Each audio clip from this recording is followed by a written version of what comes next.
বৰষাপাৰাত দেওবাৰে এপিএলৰ ফাইনেলৰ মহাৰণ। খেলপথাৰত নামিব বৰপেটা ব্ৰেভছ বনাম গুৱাহাটী ৰয়েলছ। প্ৰথম ছিজনত কোন হ'ব চেম্পিয়ন?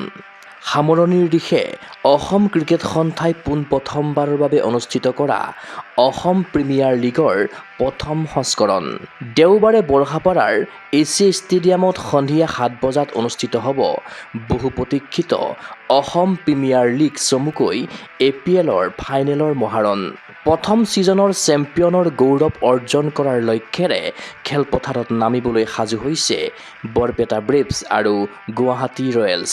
শুক্ৰবাৰে প্ৰথমখন ছেমিত ডিব্ৰুগড় ৱাৰিয়ৰ্ছক 5 উইকেটত পৰাস্ত কৰি খিতাপৰ যুঁজলৈ অগ্ৰসৰ হৈছে বৰপেটা ব্ৰেভছ।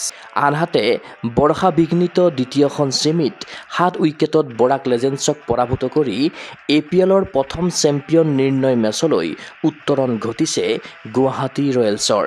অধিনায়ক ডেনিছ দাস দলত নাই যদিও ছেমি ফাইনেলত কুণাল শৰ্মাৰ নেতৃত্বত বৰপেটা ব্ৰেভছে বেটিং, বলিং আৰু ফিল্ডিং সকলোতে দাঙি ধৰিলে সুন্দৰ প্ৰদৰ্শন।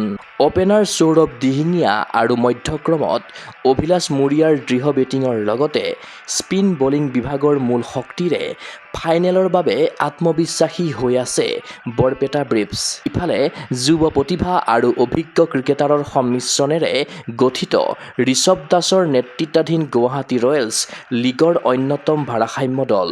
বিস্ফোৰক অপেনাৰ ৰোহিত সেনে যিকোনো মুহূৰ্ততে মেচ সলনি কৰাৰ ক্ষমতা থকা দলটোত বাস্তৱ ৰয়ৰ দৰে দুৰ্দান্ত পেচাৰো আছে। এই পৰ্যন্ত ৰয়েলছৰ বাস্তৱ ৰয়ে মুঠ 22টা উইকেট দখলেৰে পাৰ্পল কেপ পৰিধান কৰাৰ বিপৰীতে মুঠ 453 ৰানেৰে অৰেঞ্জ কেপৰ গৰাকী হৈছে ৰয়েলছৰ ৰোহিত সেন। তদুপৰি গুৱাহাটী ৰয়েলছৰ অভিজ্ঞ স্পিনাৰ দীপক গোহাঁই আৰু অলৰাউণ্ডাৰ নিপন ডেকাই ধাৰাবাহিক প্ৰদৰ্শনেৰে দলক শ্ৰেষ্ঠত্বৰ শিখৰলৈ অনাত গুৰুত্বপূৰ্ণ ভূমিকা পালন কৰিলে।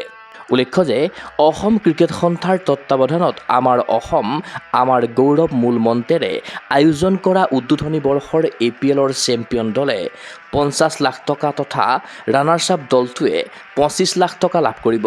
ছুপাৰ ছানডেৰ ক্ৰিকেটৰ ছুপাৰ শ্ব'লৈ উভয় দলৰ অনুৰাগীৰ লগতে এপিএলৰ ফাইনেলৰ বাবে উৎকণ্ঠাত থকা ক্ৰিকেট প্ৰেমীও সাজু।